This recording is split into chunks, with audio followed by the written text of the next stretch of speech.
በስመ አብ ወወልድ ወመንፈስ ቅዱስ አሐዱ አምላክ አሜን። በክርስቶስ ክርስቲያን በወልድ ውሉድ በመንፈስ ቅዱስ መንፈሳዊ የተሰኛችሁ የልዑል እግዚአብሔር ቤተሰቦች እንደምን ዋላችሁ? እንደምን አደረሳችሁ? እኔ እግዚአብሔር ይመስገን በጣም ደህና ነኝ። ዛሬ እስኪ ስለ አባታችን ስለ አብርሃም ታሪክ በሰፊው እንማር። ስለ አብርሃም እንግዶች ስለ አብርሃም ታሪክ እንዳጠቃላይ ስለ ሁሉም ነውና የምናወራው። እንግዲህ አባታችን አብርሃም ማን ነበረ ብለን ስናይ አባታችን አብርሃም እንግዲህ አባት ተብሎ የእምነት አባት ተብሎ የተጠራ ነውና የሚጠራ ነው በማን በብሉይ ኪዳን ወይንም ታላቅ የብሉይ ኪዳን ቅዱስ ተብሎ የተጠራ ነው። ማን አብርሃም ማለት ነው። እና መጀመሪያ ስሙ አብርሃም ነበር። አብርሃም ነበርና እግዚአብሔር ግን የብዙዎች አባት እንዲሆን ፈልጎት ምን አለው? አብርሃም ብሎ ጠራውና ከአረማውያን መካከል ጠርቶ እውነተኛ አምላክን አመነ። ስለዚህም የእምነት ምን ሆነ ማለት ነው? ምሳሌ ሆነ። ማን? አባታችን አብርሃም ማለት ነውና እንግዲህ የእግዚአብሔርን ጥሪ የመጀመሪያው እንግዲህ የአብርሃም ምንድነው ማን ነበረ ብለን ስናይ ይህና ሁለተኛው ደግሞ የእግዚአብሔር ጥሪ ምንድነው ስንል ደግሞ እግዚአብሔር እንግዲህ አብርሃምን ከአገሩና ከዘመዶቹ መካከል እንዲወጣ ጠራው። ማንን? አብርሃምን ማለት ከአገሩ ከለመደበት ሀገር ካደገበት ሀገር ከተወለደበት ሀገር ከዛ ሁላ እንዲወጣ ምን አለው ማለት ነው? አዘዘው። ከዛስ ምንም ብሎ አዘዘው? ከአገርህና ከዘመዶችህም ወጥተህ ወደማሳይህ ምድር ሂድ አለው። ማንን? አብርሃምን ማለት ነው። ስለዚህ አብርሃም ምን አለ? እግዚአብሔር ወዴት እንደሚመራው እንኳን ሳያውቅ ምን አለ ማለት ታዘዘ። እዚህ ጋር እኛ ምን እንማራለን? እኛ ኦርቶዶክሳውያን፣ እኛ ክርስቲያኖች፣ እኛ የአብርሃም የይስሐቅ የያዕቆብ ልጆች ምን እንማራለን ስንል የመጀመሪያው እንደው እግዚአብሔርን በሙሉ መታመን፣ በሙሉ ነገራችን በቻልነው በሙሉ ነገራችን ማለት መታመን አለብን። ሌላው ደግሞ ለቃሉ ምን ማለት መታዘዝ፣ ለእግዚአብሔር ቃል መታዘዝ ታዛዥ መሆን ያስፈልጋል ማለት። ሌላው ደግሞ በእምነት ምን ማለት ነው? መጓዝ።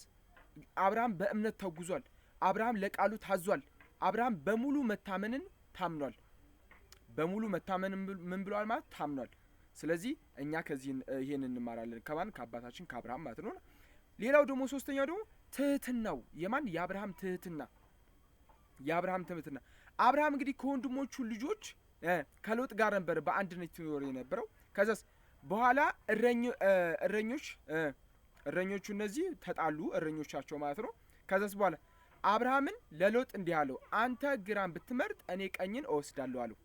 አንተ ምንም ብትመርጥ ግራን ብትመርጥ ምን እንወስዳለሁ? እኔ ቀኝን እወስዳለሁ ብሎ ለማን ምርጫውን ሰጠው ማለት ነው? ለወንድሙ ለሎጥ።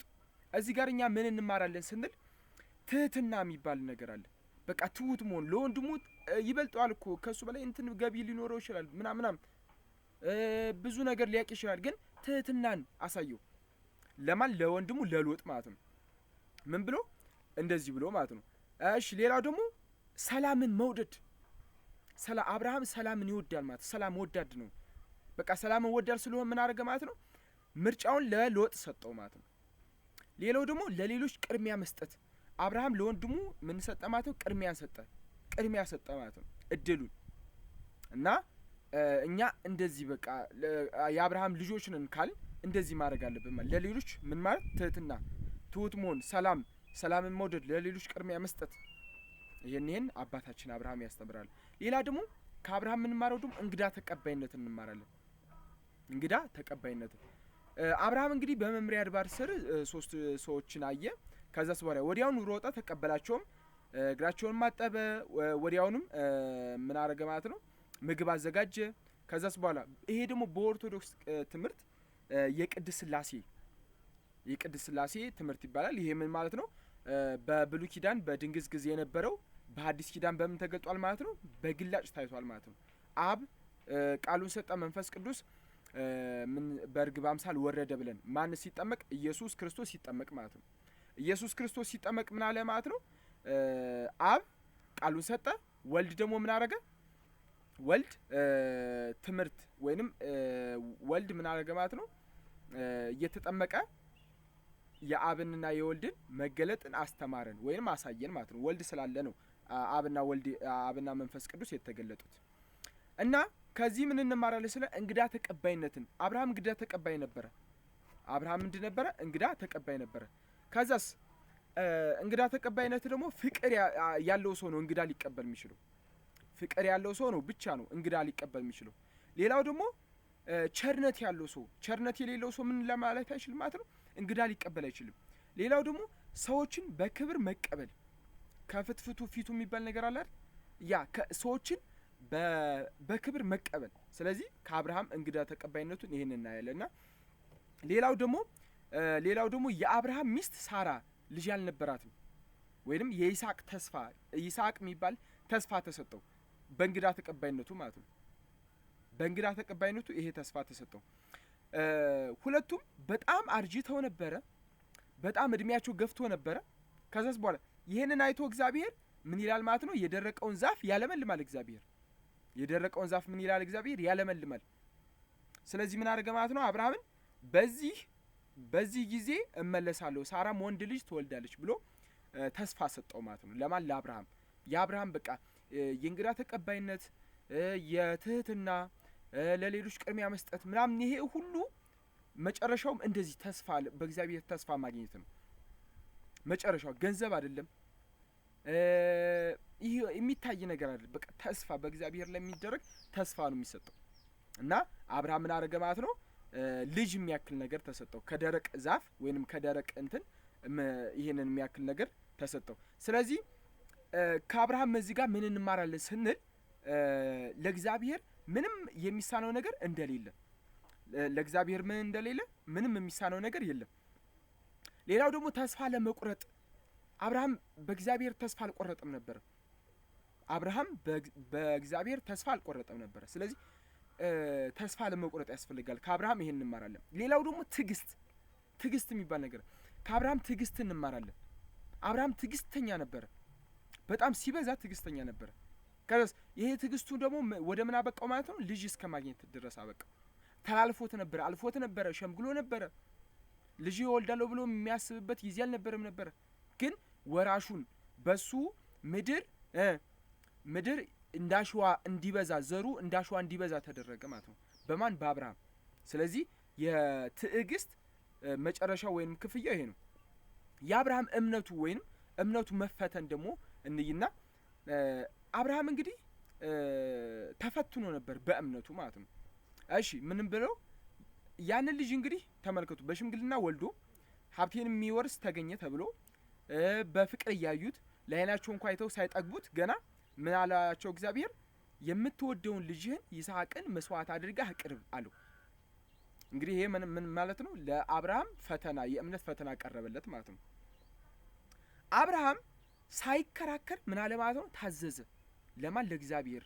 ነገር ግን እግዚአብሔር በመጨረሻ አቁም አለው። ከዛስ በኋላ በምትኩም በግ አዘጋጀለት። ስለዚህ አብርሃም አይከራከርም። ለምንድን ልጄ እኮ ነው፣ አንተ እኮ ነው የሰጠኝ፣ በተስፋ እኮ ነው የሰጠኝ ምናምን አላለም። ምን አለ ማለት ነው? ሳይከራከር እግዚአብሔር ታዘዘ። ከዛስ በኋላ አቁም ተባለ። ከዛስ በኋላ በሱ ምትክ ደግሞ በግ ተሰጠው። ይሄ ምን ያሳያል? በብሉይ ኪዳን ክርስቶስ እንደሚመጣ፣ ክርስቶስ እንደሚታረድልን፣ ስለሁላችን ቤዛ እንደሚሆን፣ ምትክ እንደሚሆን ይሄን ያሳያልና ከዚህ ምን እንማራለን ስንል ፍጹም የሆነ እምነት አብርሃም ፍጹም የሆነ እምነት ነበረው። አብርሃም ምንድን ነበረው? ፍጹም የሆነ እምነት ነበረው። ሌላው ደግሞ ፍጹም መታዘዝ። አብርሃም ፍጹም ታዛዥ ነበረ ማለት ነው። አብርሃም ምንድን ነበረ? ፍጹም ታዛዥ። እግዚአብሔርን ከሁሉ በላይ መውደድ፣ በቃ ከሁሉ ከልጅ ከሚስት ከቤተሰብ ከምን ከሀብት ከሁሉ በላይ ምን ማለት መውደድ። እኛ እግዚአብሔርን ከሁሉ በላይ እንወደዋለን? አንወደውም እኮ። ብራችንን እኮ ነው የምንወደው። የሆነ የሚታይ ነገር እኮ ነው እኛ እኮ ብዙ ጊዜ የምንወደው። ይሄ ምን ያሳያል? የአባቶቻችን ልጆች ከመሆን እየራቀ እንደሆነ፣ ከመታዘዝ እየራቀ እንደሆነ ይህን ያሳያልና ከዚህ እግዚአብሔር እንግዲህ ይሰውረን። እንደ አብርሃም ያለ እምነትን ይስጠን። ጸሎታችን ይሄ ነው፣ የኛ ጸሎት ማለት ነው። እሺ ሌላው ደግሞ ስለ ሰዶምና ጎሞራ መጸለዩ አብርሃም እንግዲህ ስለ ኃጢአተኞች ከተማ እንኳን ምህረት እንዲያደርግ እግዚአብሔር ምን ይልን ነበር? ይለምን ነበር። እግዚአብሔር ይለምን ነበር። ምን እያለ? በቃ አድናቸው፣ ማራቸው እያለ ማለት ነው። እንግዲህ ቅዱሳን አባቶች ወይንም አባቶቻችን ነቢያቶች ማለት ነው በጣም የሚታወቁበት፣ በጣም ታዋቂ የሆኑበት ወይንም በጣም እንትን የሆኑበት ምንድን መሰላችሁ? ለሌሎች ለኃጢአተኞች ማዘን፣ ለኃጢአተኞች ከራሳቸው በላይ እያለቀሱ ይለምናሉ። እና ከአብርሃም ይሄ ነው ለሌሎች መጸለይ። ምን እንማራለን እኛ? ለሌሎች ለድሆች ለተሸገሩ ለተራቡ ለታመሙ አእምሯቸው ከእግዚአብሔር የራቀ ሊሆን ይችላል። በቃ ከዚህ ከቤተ ክርስቲያን ለራቁ ሰዎች እንደዚህ መጸለይ ያስፈልጋል። ሌላው ደግሞ ርህራሄ እንዲኖረን አብርሃም አስተምሮናል። ሌላው ደግሞ ለሌሎች ማለት ለኃጢአተኞች ምናምን በቃ ምንም ኃጢአተኛ ይሁን ምንም የበደለ ይሁን በቃ ርህራሄ ሊኖር ይገባል። ሌላው ደግሞ ሰዎችን መውደድ። አብርሃም ሰዎችን ይወድ ነበር። የእግዚአብሔር ልጆች እንደሆነ ያውቅ ነበር ማለት ነው። እግዚአብሔርም ደግሞ ለነዛ አባት እንዲሆን ምን አለው ማለት ነው? ሰጠው፣ ሾመው። ስለዚህ አባታችን አብርሃም የምንለው ለዚህ ነው። የአብርሃም ደግሞ ባህሪያቶች ምንድን ናቸው ስንል ወይም መገለጫዎቹ ምንድን ናቸው ስንል ጠንካራ የሆነ እምነት ነበረው ማን? አብርሃም። ሌላው ደግሞ መታዘዝ። አብርሃም ታዛዥ ነበረ፣ ፍጹም የሆነ ታዛዥ ነበረ። ልጁን እስከ መሰዋት የደረሰ ነበር። ሌላው ደግሞ ትህትና ነበረው አብርሃም።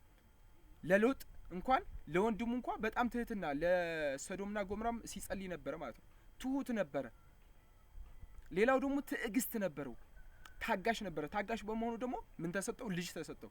ሌላው ደግሞ ፍቅር ነበረው፣ እውነተኛ የሆነ ፍቅር ነበረው። ያንንም አይቶ ነው እግዚአብሔር በሱ ዘር እንዲበዛ በሱ ምድር የሱ ዘር እንዲበዛ ያደረገው ማለት ነው። ሌላው ደግሞ እንግዳ ተቀባይነት ፍጹም የሆነ እንግዳ ተቀባይነት ነበረው። እግዚአብሔርንም እንኳን ለማስተናገድ በቅቷል ማለት ነው። ሌላው ደግሞ ርህራሄ በቃ ይሄ ርህሩህ መሆኑን ማለት ነው። አብርሃም ርህሩህ ነበር። ሌላው ደግሞ ጸሎተኛ ነበር አብርሃም። ሌላው ደግሞ መስዋዕትነት በቃ ልጁን እስከ መሰዋት የደረሰ ማለት። አስረኛው ደግሞ በእግዚአብሔር ተስፋ ማድረግ። አብርሃም በእግዚአብሔር ተስፋ ያደርግ ነበር፣ ተስፈኛ ነበር ማለት ነው። ስለዚህ አብርሃም ይህን ሁሉ አስተምሮናል። ከዚህ ምን እንማራለን ስንልኛ በእግዚአብሔር ላይ ፈጽሞ መታመን፣ በትህትና መኖር፣ ለቃሉ መታመን፣ እንግዶችን በፍቅር መቀበል፣ በመከራ ጊዜ ተስፋ አለመቁረጥ፣ ለሰዎች መጸለይ፣ እግዚአብሔርን ከሁሉ በላይ መውደድ። ይሄ ነው አብርሃም ያስተማረው። የአብርሃም ህይወት ለክርስቲያኖች ምንድነው ማለት ነው? ይሄ ነው በቃ ለአብርሃም ብቻ አይደለም ለኛም ትምህርት እንዲሆነን ነው የአብርሃም ህይወትም የተጻፈው መጽሐፍ ቅዱስ ላይ ማለት ነው እንጂ አብርሃም አባታችን ተብሎ ብቻ ሊቀር ይችል ነበር። ግን አብርሃም ታሪኩ ለኛ እንዲማር የአብርሃም መታዘዝ እኛም እንድንታዘዝ የአባቶቻችን ልጆች እንድንሆን እኛ ይፈለጋል ማለት ነው። ሌላው አብርሃም አባታችን ታሪክ በመንፈሳዊ ትምህርቶች እስኪ እንያቸው። አብርሃም እንግዲህ ምንድን ነበረ? ጸሎትና መሰዊያን በጣም ይጸልይ ነበረ፣ መሰዊያ ያቀርብ ነበር እና አብርሃም በሄደበት ሁሉ ለእግዚአብሔር መሰዊያ ይሰራ ነበር። በሄደበት ሁሉ ማለት እንግዲህ ሰውት ድንኳን ነበረችው፣ ቤት ሰርቶ እንደዚህ ምናምን በግንብ ምናምን እንደዚህ ምናምን በግርፍ እንደዚህ አይደለም። የአብርሃም ድንኳን ነበረ ማለት ነው። ድንኳን ከዚህ ቦታ ይተክላል፣ ከዛ በኋላ ይነቅልና ሌላ ቦታ ደግሞ ይሄዳል ማለት ነው። እንደዚህ ነበረ የአብርሃም ህይወት። ከዛ በየሄደበት ሁሉ ምን ያደርግ ነበር ማለት ነው? ድንኳንን ይተክል ነበር እና ይህም ደግሞ እግዚአብሔርን የሚወድና የሚያመልክ እንደሆነ ያሳያል። ከዚህ ምን እንማራለን ስንል ጸሎት እንግዲህ የጸሎት ህይወታችን ክፍል መሆን አለበት። በህይወታችን ጸሎት የህይወታችን ክፍል ሊሆን ይገባዋል ማለት ነው። ሌላው ደግሞ በደስታም ሆነ በችግር ጊዜ እግዚአብሔር ማለት ማመስገን ያስፈልጋል። እግዚአብሔር በችግርም ጊዜ በሀብትም በደስታም በሁሉም ጊዜ እግዚአብሔር ማለት ያስፈልጋል ማለት ነው። ማመስገን። ስለዚህ ከአብርሃም የምንማረው ምንድነው? ይሄንን ነው ማለት ነው። ሌላው ደግሞ አብርሃምና ሎጥ። አብርሃም እንግዲህ ሎጥን ምን ብሎት ነበረ በፊት? እኔ ቀኙ አንተ ግራውን ብትመርጥ እኔ ቀኙን እመርጣለሁ ብሎት ነበርና ሎጥ በሰዶም በጠላቶቹ ተማረከ። አብርሃም ግን እሱን ለማዳን ምን አደረገ? ወጣ፣ ተዋጋም፣ አስመለሰው። ማንን? ሎጥን ማለት ነው። ሎጥ ቀደም ሲል ለአብርሃም ተለይቶ ቢሄድም አብርሃም ግን ምን አላለው ማለት አልጠላውም። ትህትና፣ ፍቅር፣ ርህራሄ የሚባለው ነገር ምን ማለት ታይቷል በአብርሃም ላይ በወንድሙ በሎጥ ለራሱ ማለት ነው። እና ትምህርት ይሄ ነው። ከዚህ ደግሞ ምን እንማራለን ስንል የበደሉን ሰዎች መርዳት ያስፈልጋል። ይቅርታ ማድረግ። አንዳንድ ጊዜ ስንጣላ ይቅርታ ማድረግ አንችልም። አንዳንድ ጊዜ በጣም ሊከብድ ይችላል። ግን ይቅርታ ማድረግ በቃ ይቅር ማለት ክርስቶስ እኛን እኮ ስንት በድለ ነው እኮ ይቅር ብሎናል። አሁንም ደግሞ ይቅር እያለን ስጋው ደሙን እየተቀበልን ይቅር እየተባልን ነው እንደዛ ማለት ነውና ለቤተሰብ ታማኝ መሆን በቃ በአብርሃም የምናየው ይሄንን ነው። በአብርሃም የምናየው ማለት አብርሃምና መልከጼዴቅ ተገናኙና ስለ አብርሃምና ስለ መልከጼዴቅ ደግሞ ትንሽ ልበላችሁ እና ከመልከጼዴቅ ጋር ደግሞ ካህንና ንጉስ ነበረ መልከጼዴቅ ማለት ነው። እንጀራና ወይን ምን አለለት አቀረበለት። በኦርቶዶክስ ትምህርት ውስጥ ይሄ ደግሞ ምንድነው የሚስጥረ ቁርባን ምሳሌ ተደርጎ ይታያልና ከዚህ ምን ማራስን ለእግዚአብሔር ምስጋናን ማቅረብ ለእግዚአብሔር ምን ማቅረብ ምስጋና የካህናትን አገልግሎት ማክበር። አብርሃም የካህናትን አገልግሎት ያከብር ነበር ማለት ነው። የመልከጼዴቅን ክህነት ያከብር ነበር ማን አብርሃም። እሺ የሶስቱ ሽማግሌዎች ደግሞ ምስጢር ምንድነው ስንል አብርሃም እንግዲህ ሶስቱ ሽማግሌዎችን ቢያይም ለአንድ ጌታ ነው የሰገደው። ሶስት ሽማግሌዎች ያለዋ ግን ለአንድ ጌታ አንድ አምላክ በመለኮት አንድ ነው የምንለው በአካል ሶስት ምንናል አብ አምላክ ወልድም አምላክ መንፈስ ቅዱስም አምላክ ሶስት አካላት ከዛስ አንድ አምላክ ነው የምንለው። ስለዚህ አብርሃም ምንድነው ያደረገው ለአንድ አምላክ ነው የሰገደው ማለት ነው። ለአንድ አምላክ ነው የሰገደው።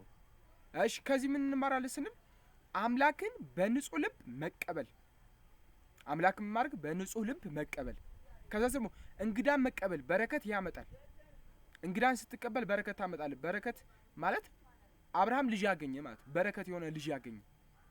ከዛስ ሌላው ደግሞ የይስሐቅ መስዋዕትና የክርስቶስ ምሳሌነትን ደግሞ ይስሐቅ እንግዲህ እንጨትን ተሸክሞ ወደ ተራራ ሄደ። ጌታችን ኢየሱስ ክርስቶስ መስቀልን ተሸክሞ ወደ ቀራንዮ ተራራ ምን አለ ሄደ ወጣ። በይስሐቅ ፈንታ ምን ተደረገ? በግ ቀረበ። በግ ማለት ክርስቶስ ለኛ ሲል መስዋዕትነት የሆነው ማለት ነው። እና ምሳሌነቱ ይሄ ነው።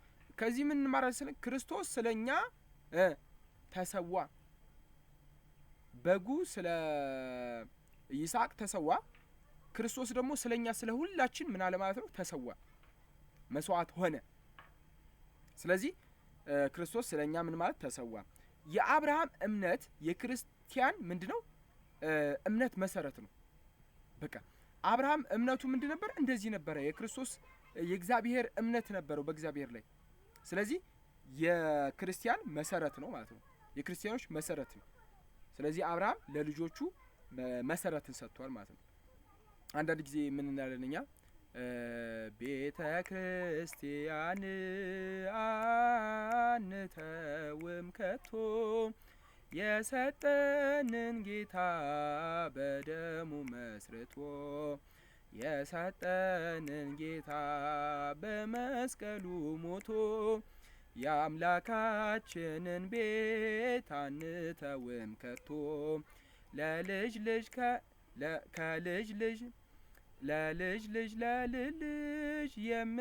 የምናስረክበው አይደል ብርና ወርቅ ሃይማኖታችን ነው እያልን የምንዘምረው ማለት ነው። ይቅርታ ረዘም ያለ ጊዜ ነውና የዘመርኩት ለዛ ነው እንደዚህ ሆንኩት። እና ከአብርሃም ምን ማረው ይሄንን ነው። ስለዚህ አብርሃም ትዕግስት ነበረው። በትዕግስቱም ልጅ ተሰጠው። ስለዚህ እግዚአብሔርም ከኛ ጋር የእግዚአብሔር ጊዜ ከኛ ጊዜ ይለያል። ምንድነው አብርሃም በጣም ጠንካራና ትዕግስተኛ ነበርና እኛ ትዕግስታችን የሆነች 1 አመት 2 አመት ልንጠብቅ እንችላለንና ግን ያቺ ለእግዚአብሔር ትንሽ ናት። አብርሃም ግን ብዙ አመት ነው የጠበቀው፣ ከ100 አመት በላይ ሆኖት ማለት ነው። ከዛ የዛን ጊዜ ነው ልጅ ሁላ የተሰጠው ማለት ነው። እና የእግዚአብሔር ጊዜ ቅርብ ነው፣ ወይንም የእግዚአብሔር ጊዜና የኛ ጊዜ ይለያያል። የኛ ጊዜ አለፈ ስንል ለእግዚአብሔር ግን አላለፈም። ይሄ ማለት ትዕግስት ደግሞ ታላቅ በረከት ያመጣል። ታላቅ በረከትን ምን ይላል ያመጣል። እና የአብርሃም ትዕግስት ለኛ ለራሱ ትምህርት ነው ማለት ነው። አብርሃም ለምን የእምነት አባት ተባለ ብለን ስንጠይቅ ደግሞ ሳያይ አመነ። ማን? አብርሃም ማለት ነው። ሳያይ ምን አመነ። ሳያውቅ ተከተለ። ወዴት እንደሚወስደው እግዚአብሔር አያውቅም፣ መጨረሻውን አያውቅም። ምክንያቱም ሰው ነውና መጨረሻውን አያውቅም። ከዛስ በኋላ ሳያይ ነው ያመነው፣ ሳያውቅ ነው የተከተለው። ከዛስ ሳይጠራጠር ደግሞ ምን አለ? ታዘዘ። ሳይጠራጠር ምን አለ? ታዘዘ። ከዛስ ልጁን እስከመሰዋት ድረስ ምን አለ ማለት ነው? ለመሰዋት ድረስ አቀረበ ወይም አዘጋጀ። በፈተና ውስጥ እንኳን ብንሆን የጸና በፈተና ውስጥ ቢሆን እንኳን የጸና ነበር። ማን? አባታችን አብርሃም ማለት ነው። እና አብርሃምና የአብርሃም ዋና መልእክት ምንድነው ብለን ስናይ እግዚአብሔር የሚናገረንን ብንረዳ እንኳን እምነት መታዘዝ አለብን። እግዚአብሔር የሚናገረን ምን ማለት አለብን? መረዳት፣ መታዘዝ። ከዛስ በእምነት መታዘዝ አለብን። በቃ የነገረንን ማድረግ አለብን፣ መተግበር አለብን ማለት ነው። እና አብርሃም ይሄ ነው በቃ ትልቁ እንትን ያስተማረን ነገርና ሌላው ደግሞ የአብርሃምና የሳራን እስኪኒ ሳራ እንግዲህ ለአብርሃም ታማኝ ሚስት ነበረች። ብዙ ፈተናዎች ውስጥ እንኳን አብራው የቆየች ናት። እግዚአብሔር የሰጠውን ተስፋ ለብዙ ዓመታት በትዕግስት ጠበቀች። ከዚህ ምን እንማራለን ስንል ባልና ሚስት በእምነት መተባበር አለባቸው። ባልና ሚስት ምን ማለት አለባቸው? በእምነት መተባበር አለባቸው። በችግር ጊዜ ተስፋ አለመቁረጥ ያስፈልጋል። በምን? በችግር ጊዜ ማለት ነው። በችግር ጊዜ ተስፋ መቁረጥ አያስፈልግም። በቃ በአብርሃምና በሳራ በትዳራቸው ይሄን ነው የምንረዳው። ለአብርሃም የእውነተኛ ሀብት ባለቤት ነው አብርሃም ማለት ነው። አብርሃም በእንስሳት በብር በወርቅ ባለጠጋ ነበር። ነገር ግን ልቡ በሀብት ላይ ምን አላለም? አልተንጠለጠለም። ብዙዎቻችንና እኛ ልባችን በሀብት ላይ፣ በማግኘት ላይ፣ በመኪና ላይ፣ በቃ በብዙ በሚታየው ነገር ላይ፣ በፎቅ ላይ ምናምን ነው በቃ ልባችን የተንጠለጠለው። የአብርሃም ግን እምነቱ በዚህ ላይ አልተንጠለጠለም ማለት ነው። እና ይህንን ሀብቱ በእግዚአብሔር የተሰጠ በረከት እንጂ የራሱ ኃይል እንዳልሆነ ያውቃል። አንዳንድ ጊዜ ይሳነናል፣ አንዳንድ ጊዜ ማየት ይሳነናል። በቃ ብር ስናገኝ ሀብት ስናካብት ምናምን ማየት ይሳነናል። በቃ ይሄ ነገር እኮ እግዚአብሔር እኮ ነው የሰጠኝ ብለን አናምንም ወይ እንረሳለን እግዚአብሔርን። አብርሃም ግን የዛን ጊዜ አልረሳም። ከዚህ ምን እንማራለን እኛ? ሀብት ቢኖርም ትሁት መሆንን። አንዳንድ ሰዎች እኮ ሀብት ሲያገኙ እኮ ትሁትነታቸው እኮ ይጠፋል። አብርሃም ትሁት ነው ሁልጊዜ። ሀብትም ሲያገኝ ሲያጣም፣ ልጅም ሲያገኝ ሊያርድም ሊሰዋም ሲሄድ ምንድን ነበር? ትሁት ነበረ። እና ከአብርሃም ምን ማለት ነው? ሀብትን ለበጎ ስራ መጠቀም። አንዳንድ ጊዜ ሀብትን ለበጎ ስራ ካልተጠቀም ነው ምን ማለት ነው? እንጠፋበታለን ማለት ነው። ይሄ እጃችን የተፈጠረው ምን ማለት ነው? እንድንሰጥበት፣ እንድንለግስበት፣ እንድንረዳበት ነው። እምንሰርቅበት ከሆነ መጥፊያችን ነው ማለት ነው። ወይንም ይሄ በቃ መዋረጃችን ሊሆን ይችላል፣ ገሃነም መግቢያችን ሊሆን ይችላል። ስለዚህ የተሰጠንን ነገር በአግባቡ መጠቀም አለብን ማለት ነው። አብርሃም የተሰጠውን ነገር በአግባቡ ተጠቀመ። ለእንግዶች ይሰጥ ነበረ፣ በአግባቡ እየተጠቀመ ነበረ፣ ትሁት ነበረ። ስለዚህ ምን ተሰጠው? ልጅ የሚባል ነገር ተሰጠው። ልጅ የሚያክል ነገር ተሰጠውና ሰዋም ተባለ። ትሁት ነበረ። የዛን ጊዜም ትዕቢተኛ አልሆነም። ስለዚህ ምን አለ ማለት ነው? ሳራም ከጎኑ ነበረች። ይሄን ሁሉ ሲያደርግ ማለት ነው የሷን ፍቃድ ነበረ ማለት ነው። የባልና የሚስት ፍቃድ ነው። ፍቃዳቸው አንድ ነውና ማለት ነው። እና አብርሃም በዚህ ሁላ ውስጥ ብዙ ትምህርት እያስተማረን አብርሃምና እምነት። እስኪ ነኝ የአብርሃም እምነት ጳውሎስ ምን ብሎ ገለጸው ስንል ቅዱስ ጳውሎስ እንግዲህ አብርሃምን የእምነት አባት ተብሎ ይጠራዋልና አብርሃም ምንም ምልክት ሳያይ የእግዚአብሔርን ቃል አመነ። በዚህ ውስጥ ምን እንማራለን ስንል እኛ እምነት ማለት እግዚአብሔርን ማመን ነው። እምነት ማለት ነው የእግዚአብሔርን ተስፋ አይቀርም፣ በእግዚአብሔር ላይ ተስፋ ስናደርግ አይቀርም ብለን ማመን ማለት ነው። እና በአብርሃም ውስጥ የምናየው ይሄንን ነው። አብርሃምና ሰማያዊ አገር መናፈቅ። አብርሃም እንግዲህ ያ ሁሉ ሀብት እያለው፣ ያ ሁሉ ከብት፣ ያ ሁሉ ወርቅ፣ ያ ሁሉ ብር እያለው ይሄ ምድራዊ ነገር እንደሚጠፋ ያምናል፣ እንደሚሞት ያውቃል። እና ምን ይል ነበር ማለት ነው? ሰማያዊውን ኢየሩሳሌም ነበር የሚናፍቀው። እኛም እንደዛ መሆን አለብን ነው የምንማረው። ይሄ ትምህርት የሚያስፈልገው ለዛ ነው ማለት ነው። አብርሃም በድንኳን ይኖር ነበረ። ቋሚ ከተማ እንኳን አልነበረውም፣ ቅድም ያልነው ማለት ነው። ቋሚ የሚኖርበት እንኳን ቦታ አልነበረውም። ምክንያቱም የሚጠበቀው ሰው ሰማያዊቷን ኢየሩሳሌም ከተማ ነበረች ማለት ነው። ስለዚህ አብርሃም የሚጠብቀው ምንድነው ማለት ነው? ሰማያዊቷን ኢየሩሳሌም ነው እንጂ ይሄ ምድራዊ ነገር አይጠብቅም ማለት ነው። ይህ ትምህርት ምን ያስተምራል ስንል ይህ ዓለም ጊዜያዊ እንደሆነ የሚያልፍ እንደሆነ ነገ ትተነው እንደምንሄድ ራቁታችን እንደምንሄድ በመስተንግዶ ሊሆን ይችላል፣ ድሆችን በመርዳት ሊሆን ይችላል፣ ችግረኞችን በማሰብ ሊሆን ይችላል። ምን ማለት ስንቅ መያዝ እንዳለብን ለወደፊታችን የዘላለም መንግስት መፈለግ አለብን። የዘላለም ህይወትን መፈለግ እንዳለብን የዘላለም ህይወት የሚገኘው ደግሞ በብር በማካበት ይሄ ዓለም ላይ የሚታየውን ህንጻ ምናምን በማካበት ብቻ አይደለም። ምን በማካበት ነው? ስንቅ፣ የነፍስ ምግብ፣ የነፍስን ሀብት በማካበት ስጋዊ ሀብት ሳይሆን ነፍሳዊ ሀብት ማካበት። ነፍሳዊ ሀብትን ደግሞ ምንድነው? ለድሆች መርዳት፣ መለገስ ብዙ ነገር ነውና ያንን ያሳያል። አብርሃም ብዙ ነገር አስተምሯል።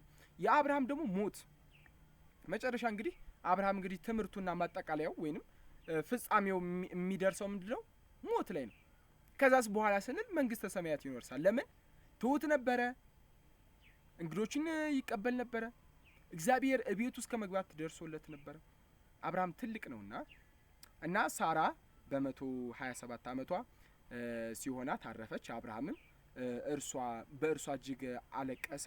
ከዚያም በኋላ በ175 ዓመት ኖረ፣ በሰላም ማረፈ ይላልና እንግዲህ አብርሃም ወደማያልፈው ዓለም ሄደ፣ ልጆቹም በሳራ አጠገብ ቀበሩት ይላል እና ከዚህኛ ምን እንማራለን ስንል የጻድቃን ሞት ወደ እግዚአብሔር መሄድ ነው። ምናለን እንድገማት የጻድቃን ሞት ወደ ምን መሄድ? ወደ እግዚአብሔር መሄድ ነው። በመልካም ስራ መኖር ያስፈልጋል። መልካም ስራ መኖር ያስፈልጋል። ስለዚህ አብርሃም በመልካም ስራ ኖረ፣ ጻድቅ ነው፣ ወደ እግዚአብሔር ሄደ። በቃ በሙሉ ልባችን የምንናገረው በቃ ምክንያቱም መልካም ስራ የሰራ ነው፣ መልካም ነገር ያደረገ ነው፣ ወደ እግዚአብሔር ሄደ ነው ማለት ነው። ማን? አብርሃም አባታችን። በአብርሃም በኦርቶዶክስ ትምህርት ውስጥ እንዴት ይታያል አብርሃም ስንል ቤተክርስቲያን እንግዲህ አብርሃም እንደ ጻድቅና እንደ እምነት አባት ታከብረዋለችና በስርዓተ ቅዳሴ በመዝሙራት በጸሎት ውስጥ እንኳን ስሙ ብዙ ጊዜ ምን ይላል? ይጠቀሳል።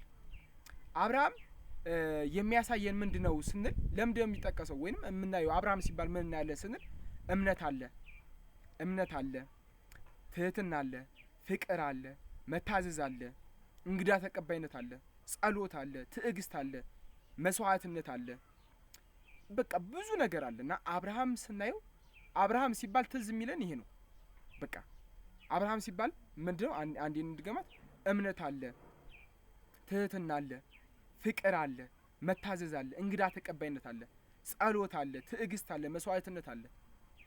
ስለዚህ አብርሃም ሲባል ይሄ ሁሉ ነው ትዝ የሚለን እና የአብርሃም ደግሞ ታላላቅ ትምህርቶች ደግሞ ምንድናቸው ብለን 10 ታላላቅ ነገሮች አይተን እንጨርሳለን።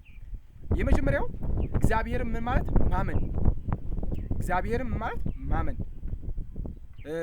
ሁለተኛው ደግሞ ለእግዚአብሔር መታዘዝ፣ ሶስተኛው ደግሞ ትሁት መሆን ከማን ማራን? ከአብርሃም። አራተኛው ደግሞ እንግዳ መቀበል፣ እንግዳ ተቀባይነት ነው ያለ። አምስተኛው ደግሞ ለሰዎች መጸለይ አብርሃም ይሄ ሁሉ ያስተምራል። ሌላው ደግሞ ስድስተኛ ደግሞ ታጋሽነት ወይም ታጋሽ መሆን። ሌላው ደግሞ በፈተና መጽናትን ተምረናል። ከማን? ከአብርሃም። ሌላው ደግሞ በእግዚአብሔር ላይ ለእግዚአብሔር መስዋዕትን መሆን። ሌላው ደግሞ ሀብትን በአግባቡ መጠቀም። ሌላው ደግሞ መሰዊያ ህይወትን መፈለግ ወይም ሰማያዊ ህይወትን መፈለግ። የመጨረሻው ምንድነው? ሰማያዊ ህይወትን መፈለግ። በቃ መደምደሚያው ይሄ ነው። አንዴ እንድገመው። እግዚአብሔር ማመን፣ ለእግዚአብሔር መታዘዝ፣ ትሁት መሆን፣ እንግዳ መቀበል፣ ለሰዎች መጸለይ፣ ታጋሽ መሆን፣ በፈተና መጽናት፣ ለእግዚአብሔር መስዋዕት መሆን፣ ሀብትን በአግባቡ መጠቀም፣ መጨረሻውና መደምደሚያው ሰማያዊ ህይወትን መፈለግ። ስለዚህ አብርሃም አባታችን የእምነት ተራራ፣ የትህትና ምሳሌ፣ የእንግዳ ተቀባይነት አርአያ፣ የመታዘዝ አባት፣ የጽናት ምልክት ህይወቱ ሁሉ እግዚአብሔር ከመታዘዝ ወይንም እየታዘዘ ከተስፋ እየጠበቀ እግዚአብሔር በተስፋ እየጠበቀ ከፈተና እየጸና በፈተና ውስጥ እየጸና ይሄ ሁሉ እያደረገ ማለት ነው አብርሃም አባታችንና ሌላው እንግዳ መቀበልን አትርሱ።